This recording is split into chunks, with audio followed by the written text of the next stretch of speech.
So this one's supposed to be the best. Let's see how it does.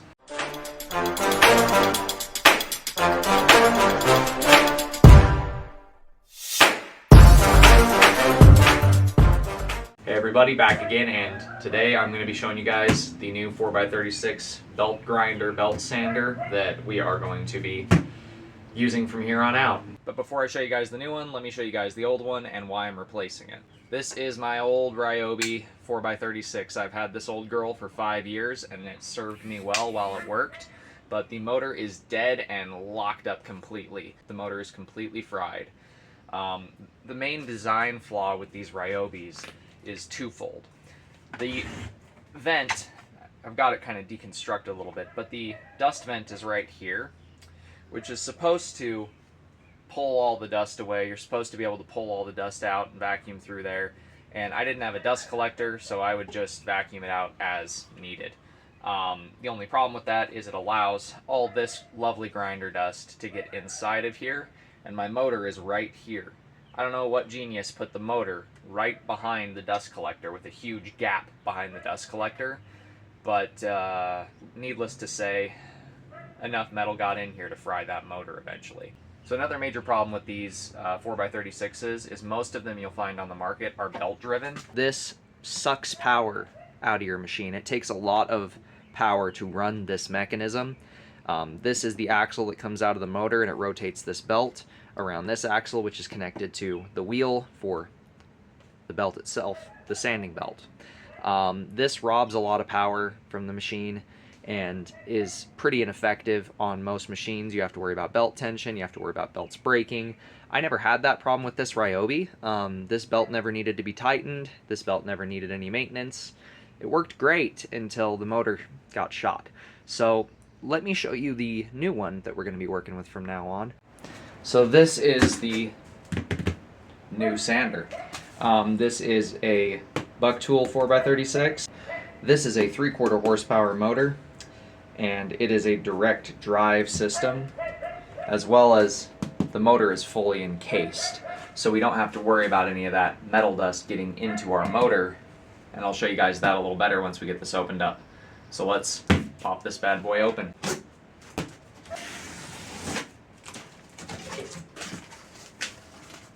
Comes with our little user manual, which we would expect. A bunch of little stickers, little Buck Tool stickers. I might throw one of these on some of my machines or on my forge. Nice big old chunk of styrofoam on the top. And here we have our new machine. So let's get this unwrapped and show you guys what we're working with.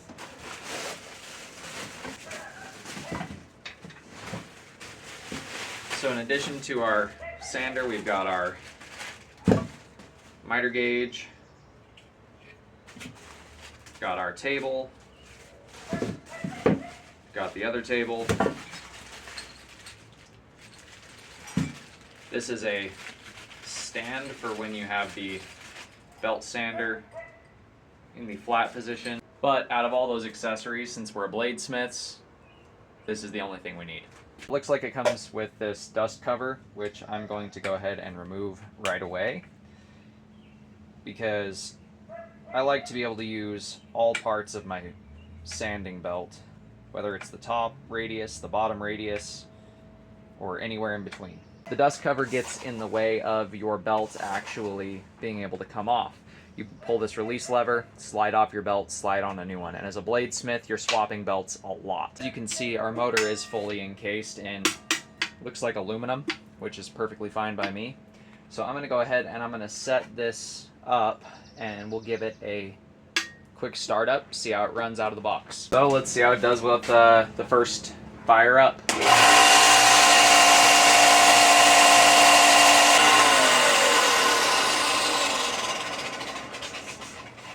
So everything seems to work. The tracker's doing its job, keeping the belt where we want it. So let's see how it does just working on a little railroad spike.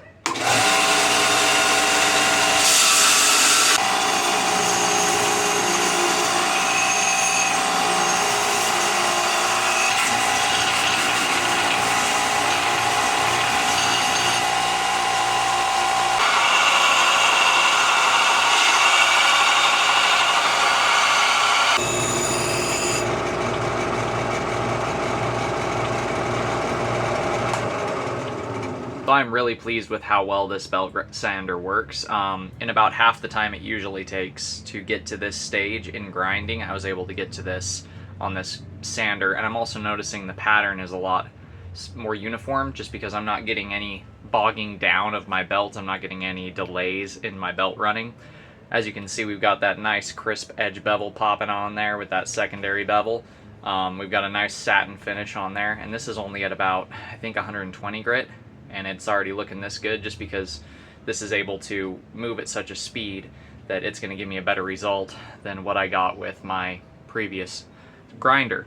I have noticed that this belt sander does heat up my blades faster, so I am going to be a little bit more meticulous than usual when I am grinding, just because this is going to heat things up and I don't want to blow any heat treats. But I was able to get by grinding this critter without blowing my heat treat and get it done in about 10 minutes. So this was a much faster, let's say, sanding journey for this knife than it would have been on the other belt sander.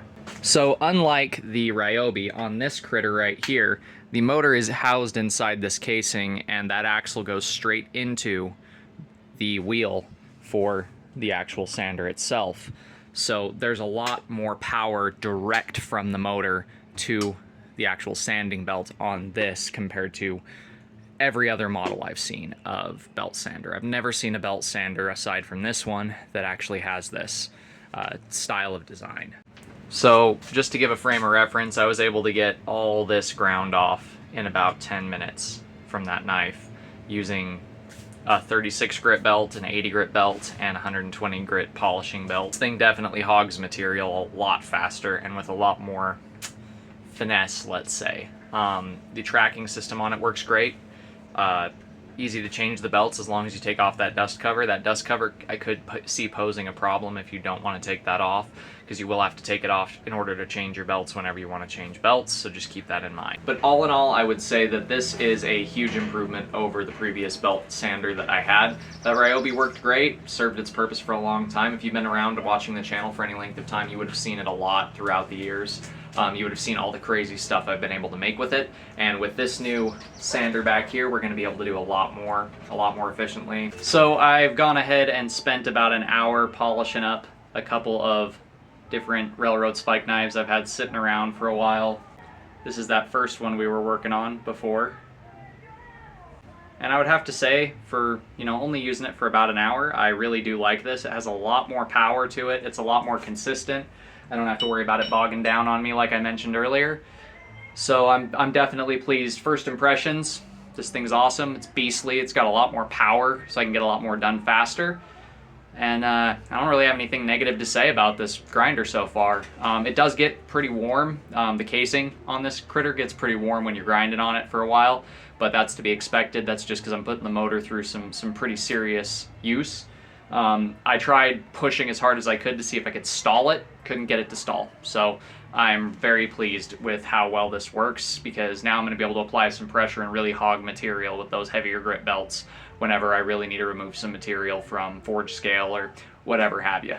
I will be doing a follow-up review in about a year, just to see how it's held up after the first year of use. There's always a little bit of grinding that needs to be done when you're making knives. Whether you forge 99% of the way to shape or not, you're still going to need to clean it up, depending on the finish you want to give it, all that jazz.